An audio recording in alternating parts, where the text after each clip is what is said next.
3 days before our wedding, a 30-second video landed in my lap and turned everything upside down. It wasn't meant for me. It came from a private group chat between my fiancée, Claire, and her closest friends. The footage was shaky, unfocused, full of movement. No faces were visible, but the background told the story. Drunken laughter, glasses clinking, and a voice, hers, boasting about 3 strangers. "You're a legend," someone said. I must have watched it a dozen times, each viewing pressing heavier on my chest. The engagement ring I'd once seen as a promise now felt like dead weight. We'd spent 6 years building a life, weathering her mother's illness, my layoffs, and countless quiet nights filled with whispered vows. And now, one wild Vegas weekend had blown it all apart.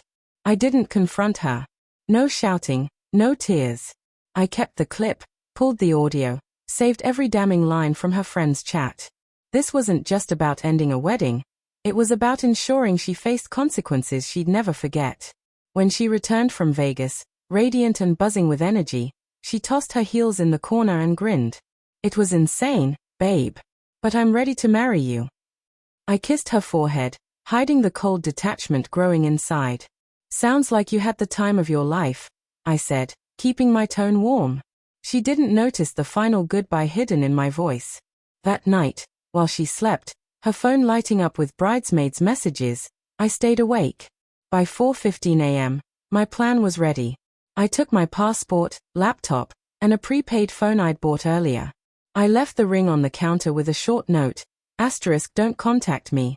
You'll understand soon." By sunrise, I was on a plane to Portland, not running, but setting the stage. The rehearsal dinner came and went without me. Claire arrived flawless, expecting celebration. Instead, she found an empty room. My phone was off, my family unreachable, my groomsmen missing. As hours passed, confusion became panic. Her mother murmured, "Was it something in Vegas?" Her father demanded answers. Some bridesmaids, already in on the truth, kept quiet, watching loyalty splinter. The wedding day came with no ceremony, no groom, no explanations. Claire stood in her dress as whispers swirled. By then, I'd erased myself, deleted my social accounts, cut off joint finances, ended the apartment lease, cancelled vendor payments. I wasn't just gone. It was as if I'd never existed. But the real damage was still to come. In the days that followed, she tried rewriting the narrative, claiming I'd abandoned her without cause, that I was unstable. Lies can only survive if the truth stays buried. The following Wednesday, I sent the first email. The subject line was plain. Inside was a 1-minute edit of the Vegas footage, plus screenshots from the group chat and an audio clip of her laughter. 3 guys, I stopped counting, her voice admitted. I chose my recipients carefully, her parents, her boss at the PR agency, and her younger brother, who had never trusted me. Within hours, her world began to collapse. Her online presence started disappearing. Instagram gone, LinkedIn vanished, professional profiles erased. By Friday, her employer had announced an investigation into her conduct, making it clear that partying with strangers during a company-funded trip, in a city filled with clients, clashed with their values. Her friends abandoned her quicker than I'd imagined. 2 of her bridesmaids even issued public apologies to the wedding guests, claiming they were shocked by Claire's behavior. One of them, Jessica, reached out privately, saying Claire had told her I was okay with it, that we had some kind of open arrangement. She apologized, but I didn't answer. Her regret wasn't for Claire. It was for herself, a bid to protect her own reputation. The fallout was unrelenting. Within weeks, Claire was jobless, her bridal party fractured, her family keeping their distance. Her father sent me a short email thanking me for revealing the truth. One of the men from that night, Mark, shared a video with his own circle, and soon it reached Claire's extended relatives. Her aunt called, expressing shame over the family scandal. This wasn't just an online storm. It crept into every corner of her life, heavy and inescapable. We hadn't spoken since I left, but the silence was deafening. A month later, I updated our wedding website.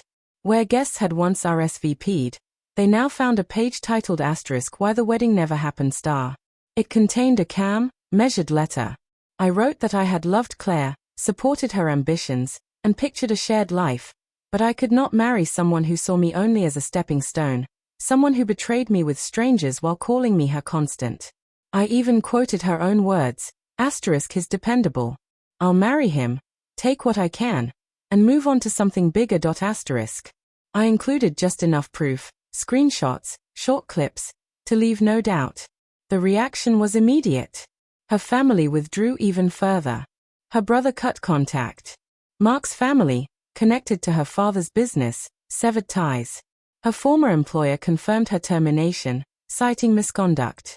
Jessica, the same bridesmaid who had once reached out, posted publicly, *actions have consequences. I choose integrity. Claire's isolation wasn't because I destroyed her, it was the result of her own choices. I had simply shown the mirror. Her final message came one still Tuesday night. You got your vengeance. I'm ruined. My career, my friends, my family. I can't even leave my house without people staring. Are you happy? I didn't reply. This wasn't about winning, it was about truth. 6 months later, I was sitting in a small bistro in Lisbon, the Atlantic breeze carrying the scent of salt. Claire had slowly begun to rebuild, moving in with a distant cousin, taking a cashier job. She tried starting a lifestyle blog, but it never took off. Her name was still stained. Her last message read, I know I can't fix it. I ruined the one person who truly loved me. I carry that every day. I didn't answer, not from spite, but because moving on meant letting go. In that time, I'd rebuilt myself too. I reconnected with old friends, launched a freelance marketing business, traveled, and began volunteering to teach coding to kids in underserved communities. One evening over wine in Madrid, a friend said, "You seem different, stronger, freer." I nodded. The cost had been high, but the return was priceless. Peace, self-worth, and a life no longer tethered to someone else's approval. This isn't just a tale of betrayal or revenge. It's about reclaiming your worth when someone treats you as expendable, when they mistake your loyalty for weakness. You don't have to yell or plead. You step back, let their own actions undo them, and keep moving. The truth doesn't have to roar. It lands quietly, but it lingers. And if you've ever been betrayed, remember this. Justice doesn't always come in flames. Sometimes, it comes in silence.